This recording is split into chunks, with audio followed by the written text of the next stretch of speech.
Dubai के एक global stage पर 139 देशों के बीच एक भारतीय महिला का नाम गूंजता है और अगले ही पल उसे दिया जाता है $1 मिलियन का अवार्ड। लेकिन हैरानी की बात यह नहीं है कि उसे इतने पैसे मिले। हैरानी की बात यह है कि उस महिला के पास ना कोई बड़ा स्कूल था, ना कोई यूनिवर्सिटी डिग्री की लंबी लिस्ट और ना ही वो किसी सरकारी सिस्टम का हिस्सा थी। फिर भी उसने ऐसा क्या किया कि 5000 से ज्यादा नॉमिनेशंस में से सिर्फ उसी को चुना गया। उसने ना स्कूल बनाया बल्कि पूरा शहर ही स्कूल बना दिया। आज की कहानी उसी भारतीय महिला की है जिसने ये साबित कर दिया कि अगर सिस्टम काम नहीं करता तो सिस्टम के बाहर जाकर भी इतिहास लिखा जा सकता है।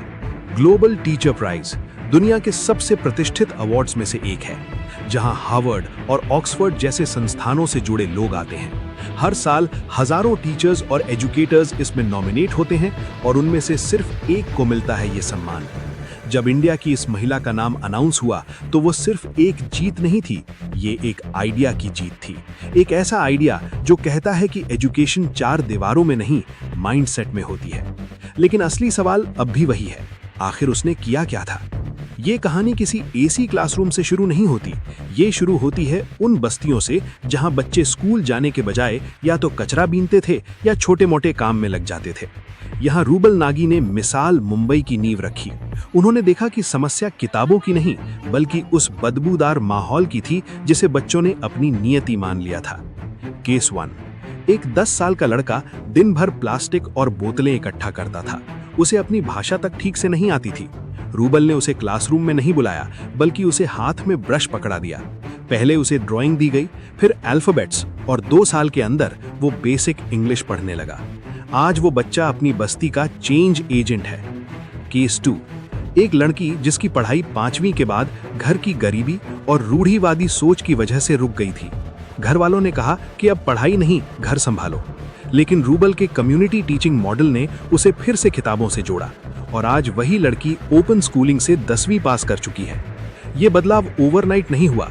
सबसे बड़ा बदलाव ये था कि बच्चों के दिमाग से ये डर निकालना कि पढ़ाई उनके लिए नहीं है। पहले वो सोचते थे कि ये हमारे बस की बात नहीं है।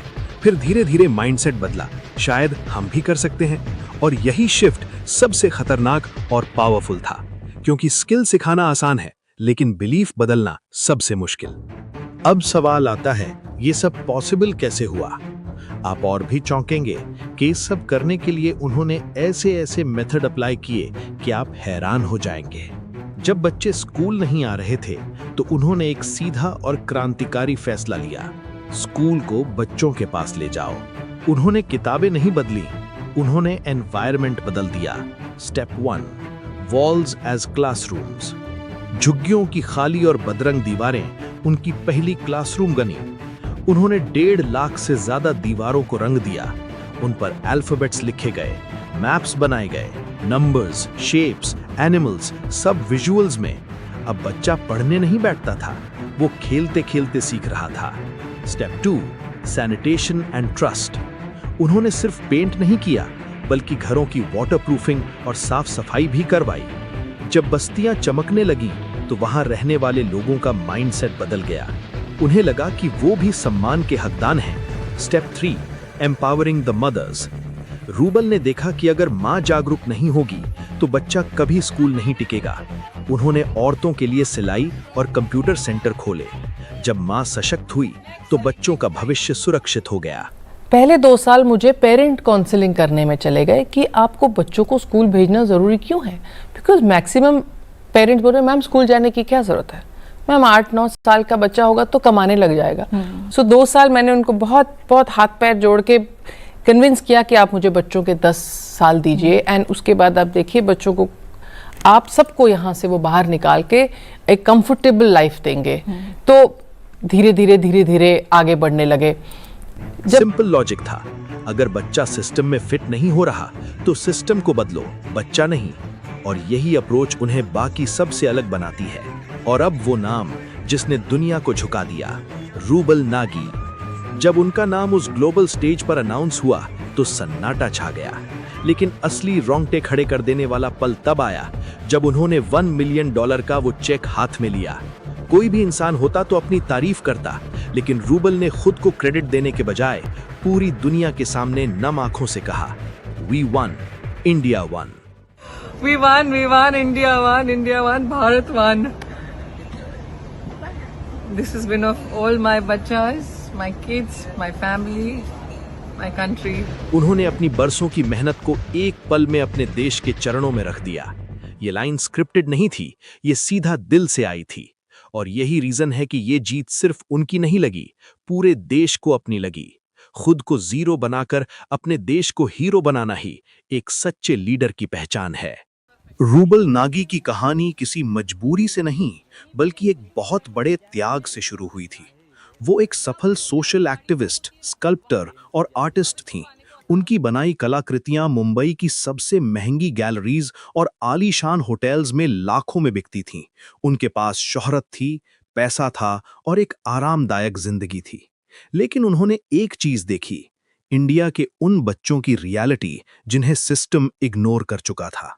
उन्होंने देखा कि उनकी आर्ट सिर्फ अमीरों के ड्राइंग रूम की शोभा बढ़ा रही है, जबकि बाहर बच्चे कीचड़ में भविष्य ढूंढ रहे हैं।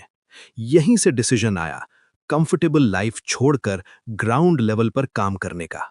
उन्होंने अपनी ब्रश की ताकत को गैलरी से निकालकर बस्ती की दीवारों पर उतार दिया।